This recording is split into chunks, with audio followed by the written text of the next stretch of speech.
ನಮಸ್ಕಾರ ಎಲ್ಲರಿಗೂ. ಎಲ್ಲ ತಾಯಂದ್ರಿಗೂ ಈ ಸಂದೇಹ ಇರುತ್ತೆ. ನನಗೂ ಕೂಡ ಪ್ರೆಗ್ನೆನ್ಸಿ ಟೈಮಲ್ಲಿ ಈ ಥರ ಡೌಟ್ ಇದ್ದೇ ಇತ್ತು. ಅಂದರೆ ನಾವು ರುಚಿಯಾಗಿರೋ ಆಹಾರ ತಿಂತಾ ಇರ್ತೀವಿ, ಬಟ್ ಹೊಟ್ಟೆಲಿರೋ ಆ ಮಗುಗೂ ಟೇಸ್ಟ್ ಅನ್ನೋದು ಗೊತ್ತಾಗುತ್ತಾ ಅಂತಂದು.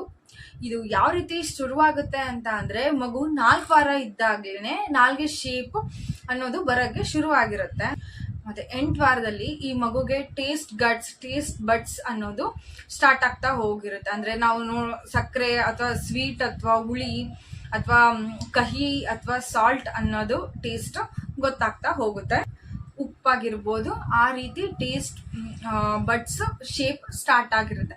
ಮತ್ತೆ 13-14ನೇ ವಾರದಲ್ಲಿ ಆ ಕನೆಕ್ಷನ್, ಅಂದ್ರೆ ನಾವು ಟೇಸ್ಟ್ ನೋಡಿದ್ರೆ ಅದು ಬ್ರೈನ್ಗೆ ತಲುಪಿ ಅದು ಯಾವ ಟೇಸ್ಟ್ ಅನ್ನೋದು ಗೊತ್ತಾಗುತ್ತೆ. ಆ ರೀತಿ ನರ್ವ್ ಕನೆಕ್ಷನ್ ಫಾರ್ಮ್ ಆಗೋದಕ್ಕೆ ಶುರುವಾಗಿರುತ್ತೆ.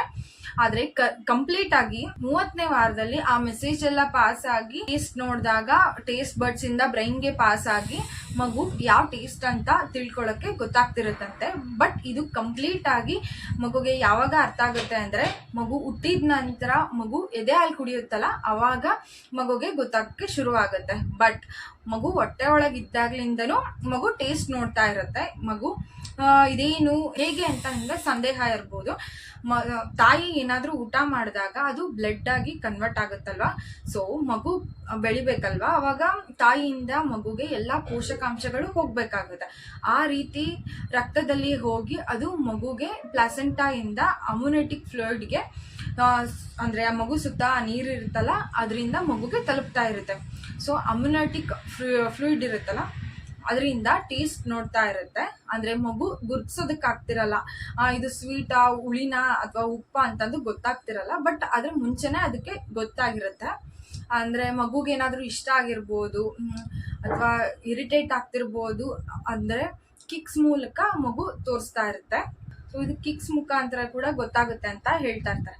ಅದಕ್ಕೆ ಹೇಳ್ತಾ ಇರ್ತಾರೆ, ಮಗು ಏನಾದ್ರೂ ಊಟ ಆದ್ಮೇಲೆ ನಾವೇನಾದ್ರೂ ತಿಂದಾಗ ಮಗು ಅದನ್ನ ಇಷ್ಟಪಟ್ಟು ತಿಂತಿದ್ದ ಅಂತ ಅಂದ್ರೆ ಮೇ ಬಿ ಅದು ಮಗುಗೆ ಇಷ್ಟ ಆಗ್ತಾ ಇತ್ತು, ಪ್ರೆಗ್ನೆನ್ಸಿ ಟೈಮಲ್ಲಿ ಇದನ್ನ ತಿಂತಾ ಇದೆಯಲ್ಲ ಅದಕ್ಕೆ ಈಗಲೂ ಇಷ್ಟಪಡುತ್ತೆ ಮಗು ಅಂತಂದು ಹೇಳ್ತಾ ಇರ್ತಾರೆ. ಸೊ ಪ್ರೆಗ್ನೆನ್ಸಿ ಟೈಮಲ್ಲಿ ನಿಮ್ಗೆ ಏನೆಲ್ಲ ತಿನ್ಬೇಕು ಅಂತಿರುತ್ತೋ ಮತ್ತೆ ಅದನ್ನೆಲ್ಲ ತಿನ್ನಿ, ಮತ್ತೆ ಅದನ್ನೆಲ್ಲ ಟೇಸ್ಟ್ ಮಾಡ್ತಾ ಇದ್ದೀರಿ. ಸೊ ಆದಷ್ಟು ಕ್ಯಾರೆಟ್ ಇರ್ಬೋದು, ಜಾಸ್ತಿ ಪ್ರೋಟೀನ್ಸ್ ಇರ್ಬೋದು, ಐರನ್ ಇರ್ಬೋದು, ಕ್ಯಾಲ್ಸಿಯಂ ಇರೋ ಆಹಾರನ ನೀವು ತಿಂತಾ ಇರಿ. ಈ ಇನ್ಫಾರ್ಮೇಶನ್ ನಿಮ್ಗೆ ಇಷ್ಟ ಆಗಿದ್ರೆ ದಯವಿಟ್ಟು ಲೈಕ್ ಮಾಡಿ, ಶೇರ್ ಮಾಡಿ. ಧನ್ಯವಾದಗಳು. ಜೈ ಶ್ರೀರಾಮ್.